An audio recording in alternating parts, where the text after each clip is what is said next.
Hey guys, I am getting ready here to set up to start some seeds.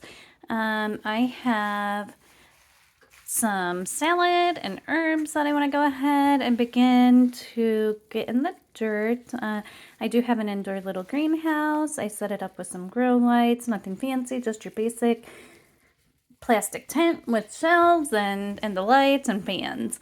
But I do like to get a head start here in northern Kentucky.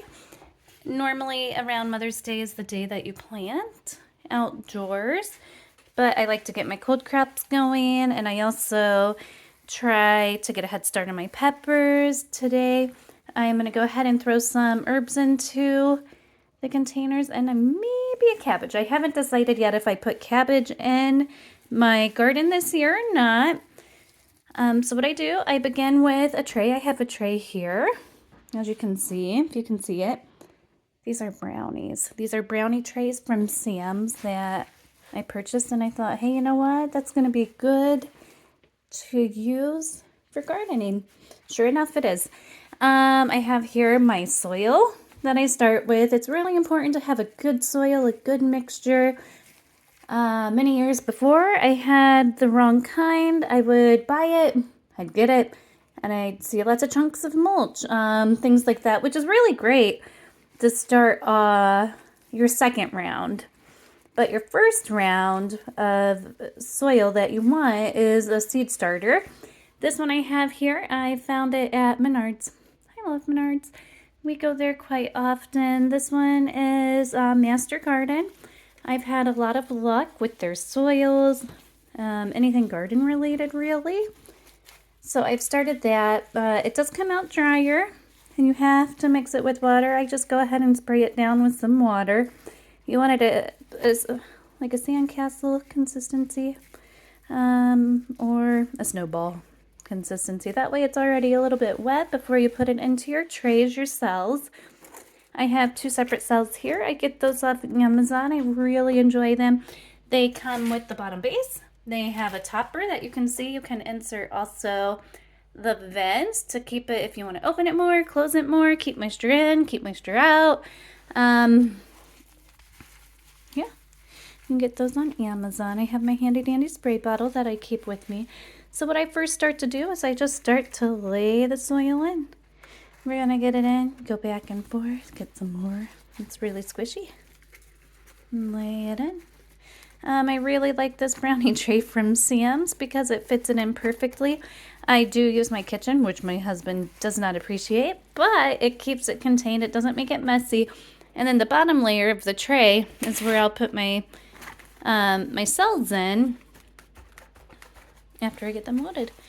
So I do use gloves just because soil, it has fertilizer in it, different things.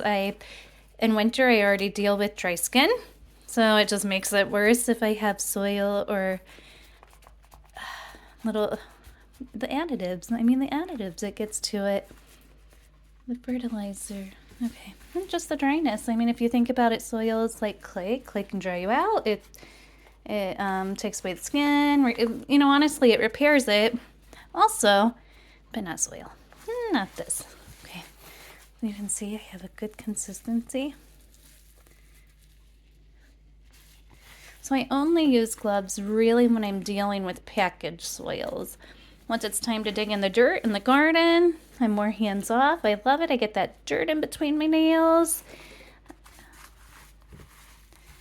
Okay, so I'm starting here. I think I'm going to go ahead and try a little thyme today. I'm going to get my salads into cells and start them down in my greenhouse, because once we are not loaded with snow outside, we have about 7 inches right now. Whew. But once that snow melts, I'm going to go ahead and set up my cold crops outside soon. I cover it up. I have a high garden bed that I then cover up. Sorry, I'm not even showing it. That I cover up during early spring. I let my salads, my cold crops grow. There we go. Get it all in there. Just back and forth. Leave a little bit on top. When you're starting seeds, you don't want to make it deep.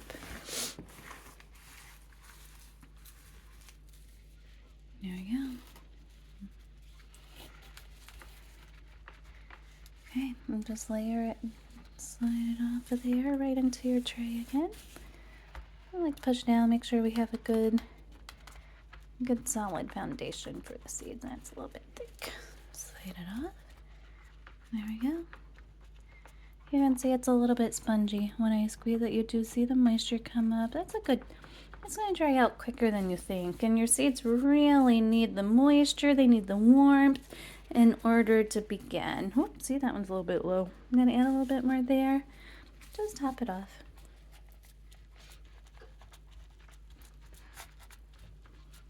Okay.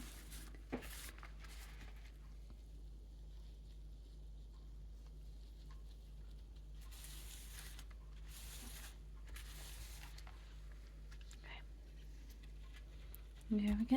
And now we're ready to drop in some seeds. I'm going to drop in the seeds. I'll go off the recommendation on the seed packet. And then I'll just sprinkle a little bit more soil on top of them. Give them a good spray with the bottle. And then it should be good to go. I normally drop just a seed per cell, because the chances are, at least, I always say as long as 2 start growing, but normally I get all 12. But had I dropped 2 seeds per cell, then I would be with 24. And I'd be doomed, because I like to keep my seeds or my plants, and I have not enough space. Okay. All right. Thank you for watching. Keep checking back and for the updates within my greenhouse and my seed starting. Thank you.